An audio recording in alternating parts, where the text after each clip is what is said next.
ಮತ್ತೊಮ್ಮೆ ಸಾಬೀತು ಮಾಡಿದ್ದಾರೆ. ಈಗ ಹಿಂದೆ ಇವರು ವಿಷ್ಣುವರ್ಧನ್ ಅವ್ರ ಹೆಸರಿನಿಂದ ಫಿಲ್ಮ್ ಮಾಡಿದ್ರು, ಚೆನ್ನಾಗಿ ಓಡಿತ್ತು ಅದು. ಆ ಮಾತು ಬೇರೆ.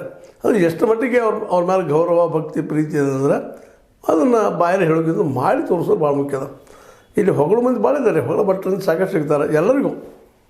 ಆದ್ರೆ ಕಾರ್ಮಿಕರು ಅವ್ರು ಭಾಳ ಕಡಿಮೆ. ಯಾಕಂದ್ರೆ ಒಂದು ಅರ್ಧ ಎಕರೆ ಅದು ಬೆಂಗಳೂರಿಂದ ಏರಿಯಾದ ತೊಗೊಳೋದಂದ್ರೆ ಇವತ್ತು ಭಾಳ ಕಾಸ್ಟ್ಲಿ.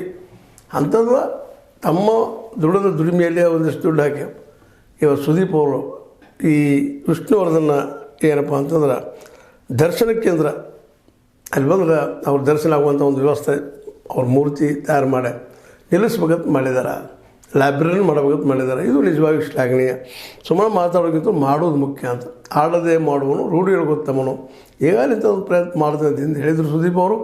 ಈಗ ಅದನ್ನು ನೆರವೇರಿಸ್ಕೊಡ್ತಾ ಇದ್ದಾರೆ. ಇದರಿಂದಾಗಿ ಮತ್ತಷ್ಟು ವಿಷ್ಣುವಿನ ಒಂದು ಹೆಸರು ಚಿರಸ್ಥಾಯಿ ಆಗ್ತಾ ಹೋಗ್ತಾ ಇದೆ. ಅದಕ್ಕಿಂತ ಮುಖ್ಯವಾಗಿ ಇಲ್ಲೇ ನಮ್ಮ ವಿಷ್ಣು ಸೇನಾ ಸಮಿತಿಯ ಏನು ಸದಸ್ಯರಿರ್ತಾರೆ ಅಥವಾ ಅಧ್ಯಕ್ಷರಿರ್ತಾರೆ ಅವರೆಲ್ಲರೂ ಇನ್ನೂ ನಮ್ಮ ವಿಷ್ಣುವರ್ಧನ್ ಅವರಿಗೆ ಇನ್ನಷ್ಟು ಎತ್ತರಕ್ಕೆ ಅವ್ರ ಪ್ರಚಾರವನ್ನು ಅವ್ರ ವ್ಯಕ್ತಿತ್ವವನ್ನು ತೋರಿಸುವಂಥ ಕೆಲಸ ಆಗಬೇಕು ಅನ್ನೋಂಥ ಹಂಬಲದ ಅವರಲ್ಲೇ.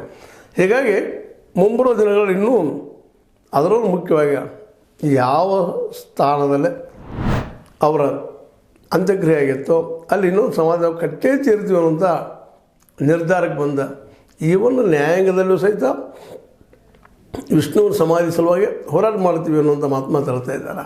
ಈಗಾಗಲೇ ಅದು ನ್ಯಾಯಾಂಗದ ಕೈಯಲ್ಲಿ ಸಿಕ್ಕೊಂಡು ಅವರೊಳಗೆ ಅಣ್ಣ ತಂಗಿಯರೊಳಗೆ ಅಥವಾ 3 ಜನ ಮಕ್ಕಳಿದ್ದಾರೆ ಬಾಲಕೃಷ್ಣ ಅವ್ರಿಗೆ, ಅವ್ರ ಮಧ್ಯೆ ತಿಕ್ಕಾಟಿತ್ತು. ನಮ್ಮ ಜಾಗ ಏನೋ ಡಿವೈಡ್ ಮಾಡ್ಕೊಳ್ಳೋ ದೃಷ್ಟಿ ಇಟ್ಕೊಂಡು ಅದು ಇನ್ನೂ ಕೋರ್ಟ್ನಲ್ಲೇ ಇರೋದರಿಂದಾಗಿ ಈಗ ಅದನ್ನು ಹೇಗಾದರೂ ಮಾಡಿ ವಿಷ್ಣುವರ್ಧನವ್ರ ಹೆಸರಿಗೆ ಎಲ್ಲಿ ಅದು ಮಣ್ಣಾಗಿತ್ತು ಅಥವಾ ಎಲ್ಲಿ ಅವರ ಅಂತ್ಯಕ್ರಿಯೆ ಆಗಿತ್ತು ಅಲ್ಲಿ ಅದನ್ನು